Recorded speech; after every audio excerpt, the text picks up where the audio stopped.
Good morning students. आज हम पढ़ेंगे molecularity of A reaction of chapter chemical kinetics of class 12th। तो हमने पहले ऑर्डर ऑफ द रिएक्शन पढ़ा था, अब मॉलिक्यूलरिटी ऑफ रिएक्शन पढ़ेंगे। तो मॉलिक्यूलरिटी क्या होती है? कोई भी रिएक्शन हो रही है या तो सिंगल स्टेप में होगी या वो मोर देन वन स्टेप में होगी। तो रिएक्शन जो एक स्टेप में होती है उसे बोलते हैं एलिमेंट्री रिएक्शन, और रिएक्शन जो एक से ज़्यादा स्टेप में होती है उसे बोलते हैं कॉम्प्लेक्स रिएक्शन। अब डिफरेंट स्टेप्स होते हैं इसमें कॉम्प्लेक्स रिएक्शन में, तो उसके किस तरीके से वो रिएक्शन हो रही है उसे बोलेंगे मैकेनिज्म ऑफ द रिएक्शन। और हर एक जो रिएक्शन का स्टेप होगा उसे हम एलिमेंट्री रिएक्शन बोलेंगे कॉम्प्लेक्स रिएक्शन में। अब कोलिजन थ्योरी के अकॉर्डिंग क्या होता है कि मॉलिक्यूल्स आपस में, एटम मॉलिक्यूल्स आपस में टकराते हैं और रिएक्शन करते हैं।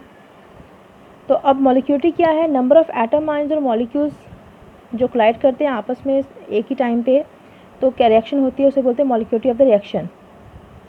अब सिंपल रिएक्शन जो एलिमेंट्री रिएक्शन होती है उसमें एटम आइंस मॉलिक्यूल जो हैं वो आपस में रिएक्ट करके क्या करते हैं, कोलाइड करते हैं और एक ही स्टेप में रिएक्शन हो जाती है। तो यहाँ पे मॉलिक्यूलरिटी कैसे निकालते हैं अब हम पढ़ेंगे कि मॉलिक्यूलरिटी हम कैसे निकालते हैं। तो यहाँ ध्यान से देखिए, जैसे ये रिएक्शन दी है O2F2 की डिकम्पोजिशन ऑफ O2F2। तो O2F2 लिया हमने, O2F2 बना। तो इसका देखिए पीछे इसके ये 1 ही है, ये पूरा O2F2, इसकी मॉलिक्यूलरिटी क्या है 1। तो ये हो गया यूनिमॉलिक्यूलर। यहाँ पे जो HI की डिकम्पोजिशन हो रही है तो 2HI बैलेंस करके जब आपने किया 2HI H2 + I2 है, तो ये 2 है। तो हमें रिएक्टेंट पे ये डिपेंड करेगी, मॉलिक्यूलरिटी किस पे डिपेंड करती है? रिएक्टेंट के मॉलिक्यूल्स पे।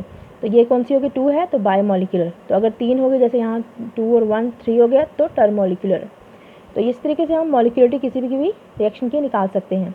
अब कॉम्प्लेक्स रिएक्शन के बारे में यहाँ पे क्या है कि यहाँ पे बहुत सी रिएक्शन आपस में, मतलब बहुत से एटम आयन मॉलिक्यूल आपस में रिएक्ट करते हैं, तो वो एक साथ कोलाइड करके रिएक्शन पूरी नहीं कर पाते हैं, तो यहाँ पे रिएक्शन जो है कॉम्प्लेक्स होती है।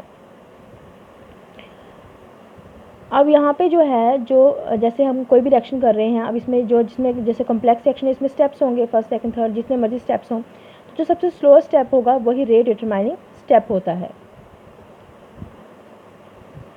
तो मॉलिक्यूलरिटी जो रिएक्शन की होती है वो क्या होगी? हमेशा क्या होगी? Always be a whole number. Versus the reaction, versus जो ये ऑर्डर ऑफ द रिएक्शन होता है वो क्या होता है? 0 भी हो सकता है, फ्रैक्शनल भी हो सकता है। तो ये हमने पढ़ा मॉलिक्यूलरिटी ऑफ रिएक्शन। तो वो किस पे डिपेंड करेगी कि रिएक्टेंट पे मॉलिक्यूल्स कितने हैं, उस पर डिपेंड करेगी मॉलिक्यूलरिटी।